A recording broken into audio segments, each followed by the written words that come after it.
Halo semua, Salve. Perkenalkan, nama saya Filipus Dwi Agung Permadi dengan NIM 25123526.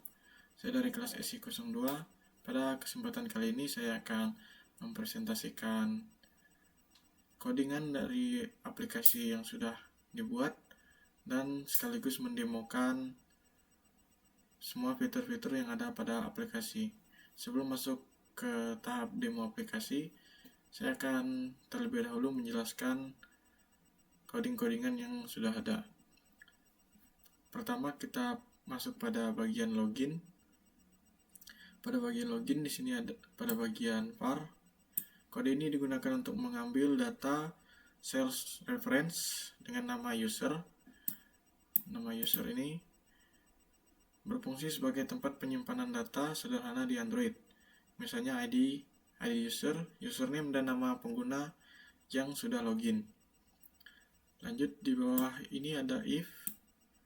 Fungsi if digunakan untuk mengecek apakah di share reference sudah terdapat data ID. Jika ada, berarti pengguna sudah pernah login. Jika tidak ada, berarti pengguna harus login terlebih dahulu.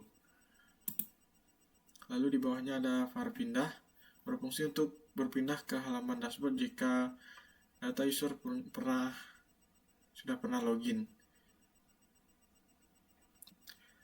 Lanjut, pada baris ini ada btn login, merupakan event yang akan dijalankan ketika tombol login ditekan. Seluruh proses login berada di dalam blok kode ini.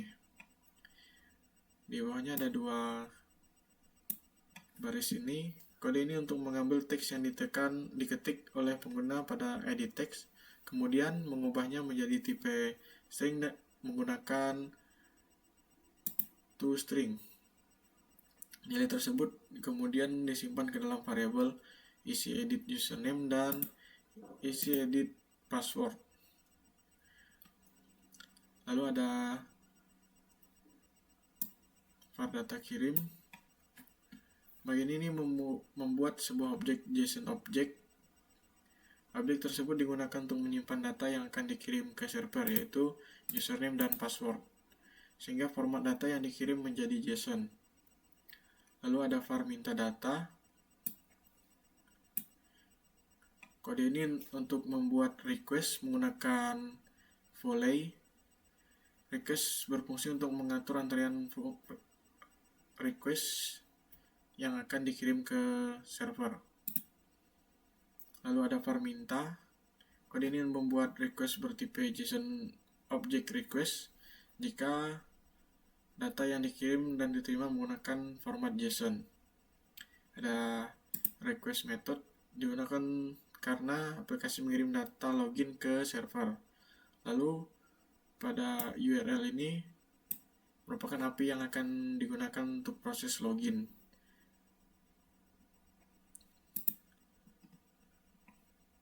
Lalu di bawahnya ada if. Kode ini untuk memeriksa nilai status yang dikirim oleh server. Jika true, berarti berhasil login. Jika false, berarti login gagal. Lanjut, pada baris ini ada var edit sales user, digunakan untuk mengedit data sales reference. Selanjutnya, program menyimpan data pengguna. Lalu di bawahnya ada pada baris ini berfungsi untuk menyimpan ID user, username, username dan nama.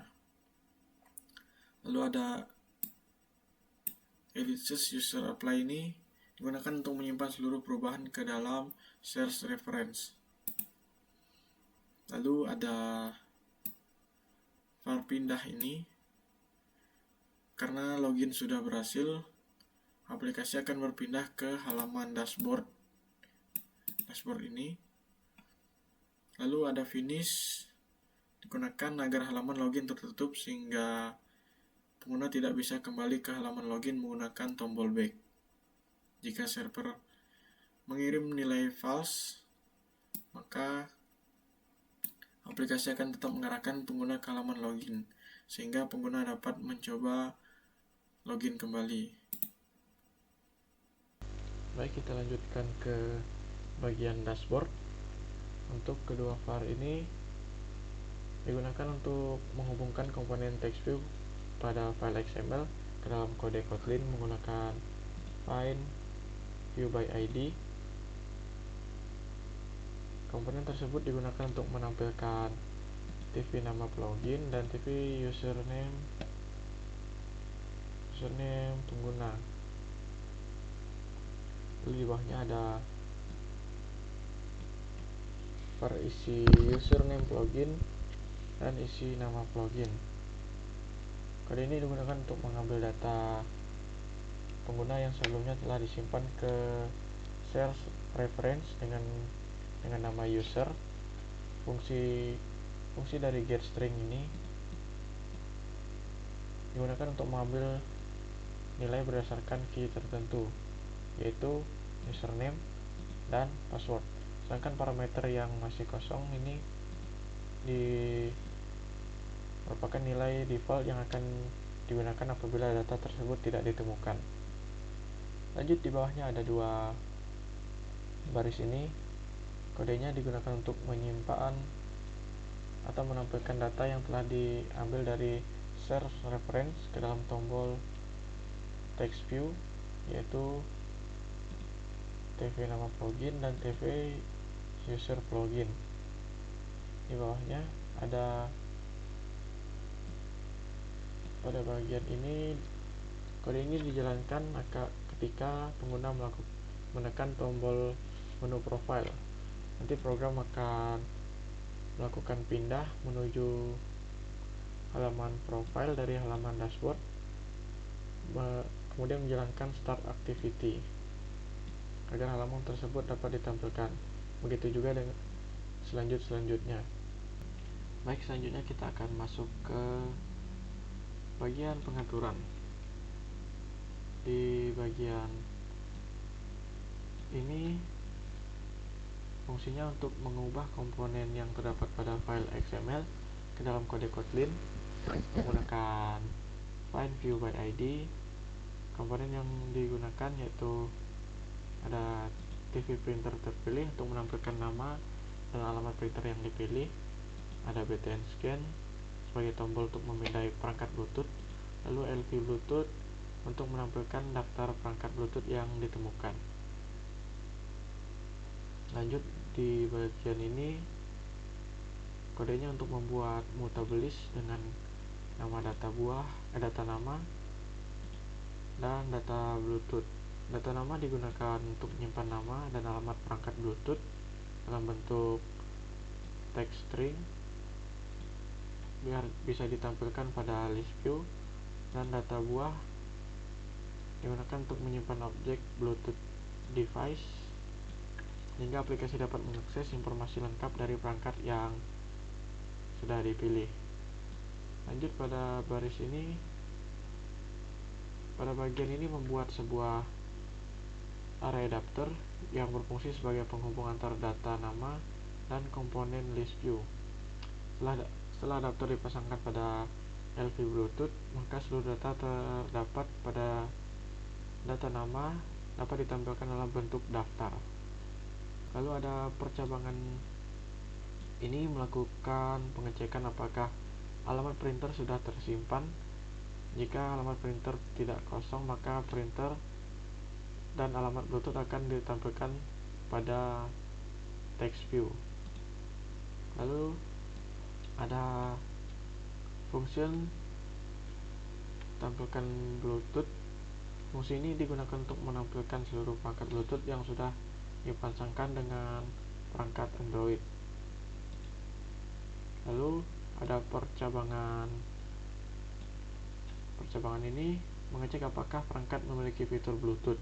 Jika tidak ada memiliki Bluetooth, aplikasi akan menampilkan pesan HP tidak mendukung Bluetooth. Kemudian fungsi dihentikan menggunakan return.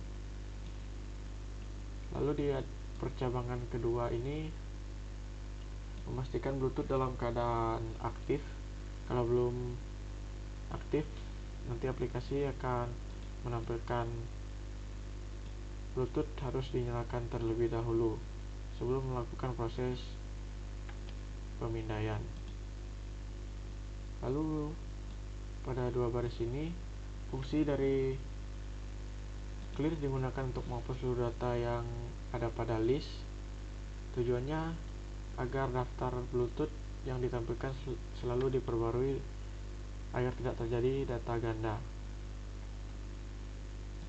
Pada baris ini, mengambil seluruh perangkat Bluetooth yang sudah pernah dipasangkan dengan perangkat Android. Lalu ada perulangan for. Perulangan for ini digunakan untuk membaca setiap perangkat Bluetooth satu persatu. var nama perangkat ini, jika perangkat memiliki nama, maka nama tersebut akan digunakan. Jika tidak memiliki nama, aplikasi akan menampilkan tulisan Bluetooth tanpa nama. Lalu bawahnya ada data nama.add. Data nama menyimpan nama dan Bluetooth agar dapat ditampilkan pada list view. Berikutnya ada data Bluetooth untuk menyimpan objek perangkat Bluetooth untuk digunakan saat perangkat terpilih. Di bawahnya ada adapter Bluetooth. Fungsinya digunakan untuk memberitahu kalau adapter bahwa ada data yang telah berubah. Lalu ada percabangan lagi untuk mengecek apakah daftar perangkat Bluetooth kosong. Jika kosong, aplikasi akan menampilkan pesan belum ada Bluetooth terpasang. Lalu ada var minta izin Bluetooth ini digunakan untuk meminta akses Bluetooth kepada pengguna, terutama pada Android 12. Ke atas mewajibkan izin Bluetooth Connect. Jika izin diberikan, fungsi akan menampilkan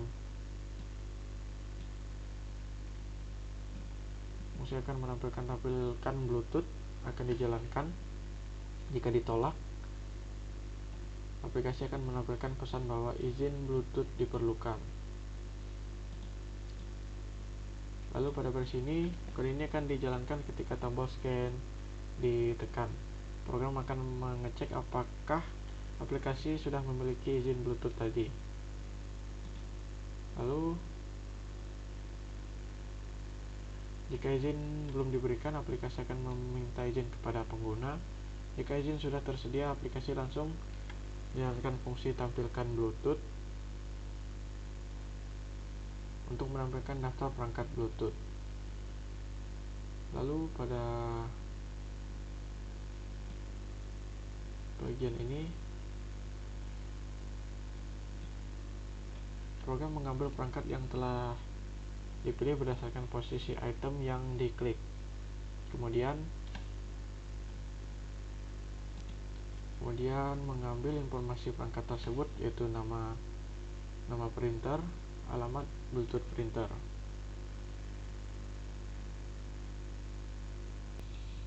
Lanjut pada baris ini, kode ini membuat request queue menggunakan volley. Request queue digunakan untuk mengatur proses pengiriman dan penimbangan data antara aplikasi dan server. Pada baris ini, membuat request bertipe JSON object request untuk mengambil data produk dari server. Ada request method get ini digunakan karena aplikasi hanya mengambil data tanpa mengirim data baru ke server, dan ini adalah alamat API yang menyediakan daftar produk. Lalu respon ini dijalankan ketika server berhasil mengirimkan data produk. Pada bagian logday di bawahnya digunakan untuk menampilkan isi respon ke loket sebagai proses dubbing. Di bawah ini ada data produk clear. Fungsi clear itu tujuannya untuk menghapus seluruh data produk lama. Hal ini bertujuan agar data yang ditampilkan selalu merupakan data terbaru dari server dan tidak terjadi duplikasi. Lalu ada percabangan ini digunakan untuk mengecek apakah proses pengambilan data dari server berhasil. Jika hasil nilai status adalah true, maka aplikasi melanjutkan proses pembacaan data produk.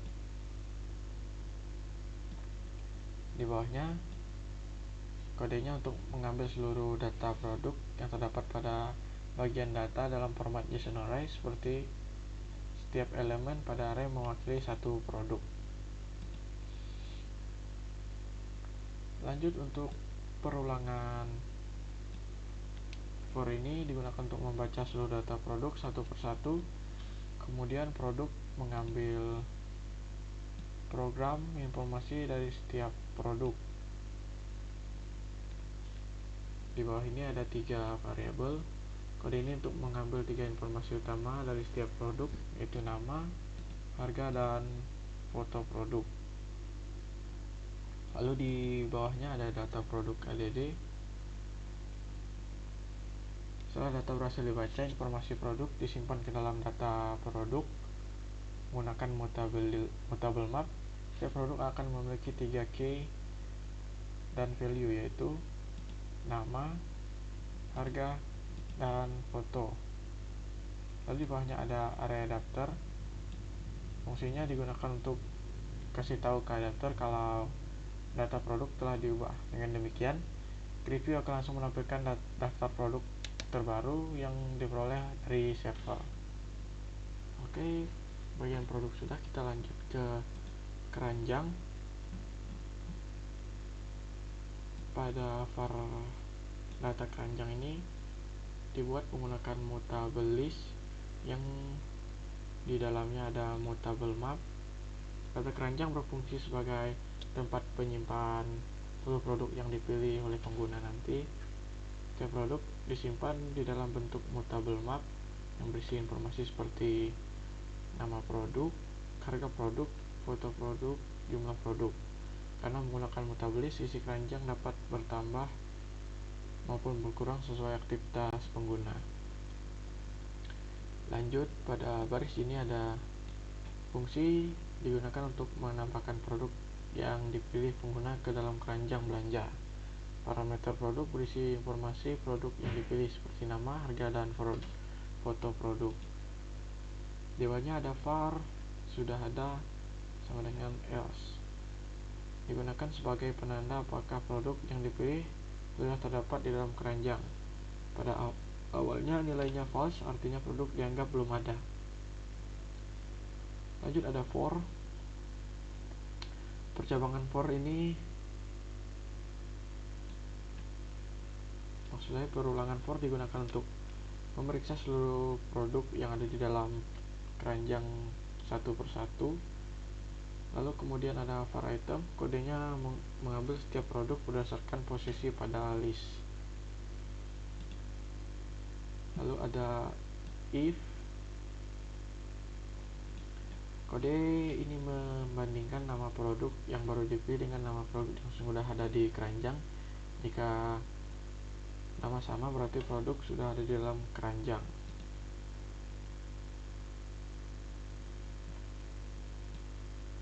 Sudah ada, variabel sudah ada berubah menjadi true sebagai tanda bahwa produk sudah ditemukan. Kemudian break digunakan untuk menghentikan perulangan karena produk yang dicari sudah ditemukan. Lalu di bawahnya ada if, sudah ada sama dengan false. Jika setelah seluruh data diperiksa ternyata produk belum ada di keranjang, maka program membuat data baru, yaitu variabel masuk. Kode ini membuat sebuah mutable map baru. Kemudian program mengisi data produk ini. Lalu pada bagian ini jumlah produk pertama kali diisi dengan nilai 1. Selanjutnya produk dimasukkan ke dalam data keranjang add masuk. Di bawahnya ada block D. Kodenya untuk menampilkan isi keranjang pada logcat ini tujuannya hanya untuk dubbing sehingga programmer dapat melihat apakah data berhasil masuk ke keranjang atau tidak. Lanjut di bagian ini, fungsi ini digunakan untuk mengurangi jumlah produk yang ada di dalam keranjang. Lalu ada for, program kembali melakukan perulangan untuk mencari produk yang sesuai. Lalu ada if produk, perbandingan dilakukan menggunakan nama produk. Di bawahnya ada if jumlah, jika jumlah produk lebih dari 1 maka jumlah dikurangi 1 menggunakan var jumlah baru sama dengan jumlah dikurangi 1. Lalu ada else, data keranjang remove, jika jumlah produk hanya 1 maka produk tersebut akan dihapus dari keranjang menggunakan remove at. Lanjut di bawah ini, pada barisan ini, fungsi ini digunakan untuk menghitung seluruh total barang yang terdapat di dalam keranjang.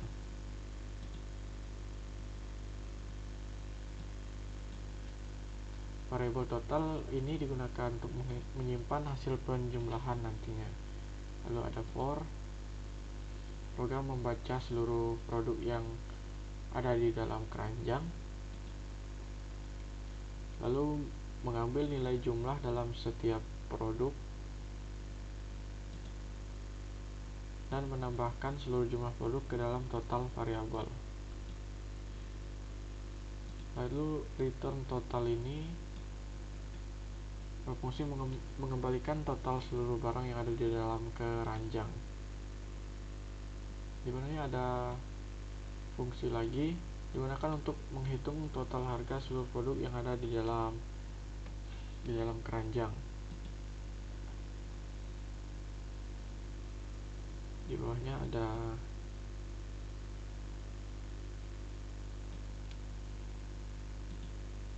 var jumlah dan var harga, program yang akan mengambil jumlah produk dan harga produk, kemudian menghitung total harga setiap produk menggunakan total tambah sama dengan jumlah kali harga, yang artinya total itu jumlah dikalikan dengan harga. Lanjut pada bagian percabangan if ini, memeriksa apakah pengguna sudah memilih printer Bluetooth atau belum. Jika belum, aplikasi akan menampilkan pesan pilih printer terlebih dahulu. Lalu pengguna akan diarahkan ke halaman pengaturan untuk memilih printer terlebih dahulu. On UI Thread, jika percetakan berhasil, maka aplikasi akan menampilkan tos ini, yaitu berhasil dicetak dan mengosongkan keranjang. Kembali ke halaman produk. Pada baris else ini, jika proses cetak gagal, maka tombol checkout kembali diaktifkan dan aplikasi akan menampilkan pesan gagal cetak, coba cek Bluetooth printer. Lalu di sini ada fungsi cetak struk, bertugas untuk menghubungkan aplikasi dengan printer Bluetooth, mengirim isi struk, kemudian mengembalikan status berhasil atau gagal. Pada baris di bawahnya, untuk mencari perangkat printer berdasarkan alamat Bluetooth yang telah disimpan. Lalu ini kode ini yang sering digunakan untuk Bluetooth untuk menerima data. Kemudian aplikasi akan membuat koneksi menggunakan soket. Para soket ini, jika koneksi berhasil, aplikasi setiap mengirim data ke printer. Baik, mungkin itu saja kode-kode yang dapat saya presentasikan. Setelah ini kita akan mencoba mendemokan fitur-fitur yang ada pada aplikasi. Pada bagian login ini saya akan memasukkan username saya, yaitu name saya.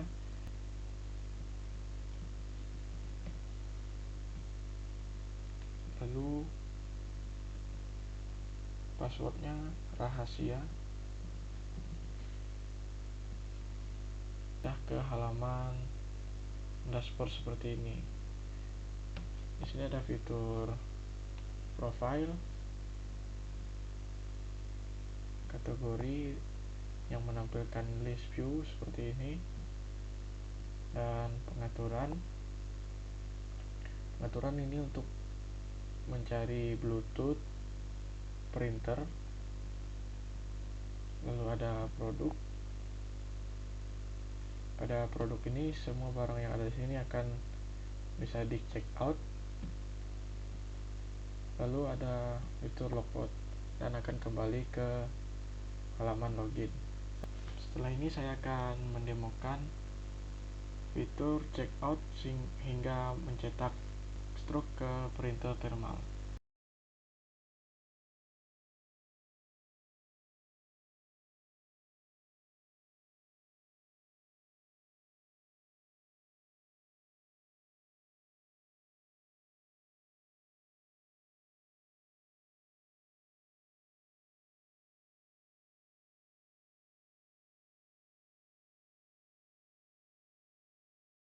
Mungkin sekian presentasi yang bisa saya sampaikan. Jika ada kekurangan atau kesalahan kata, mohon dimaafkan. Sekian dari saya, terima kasih. Salve.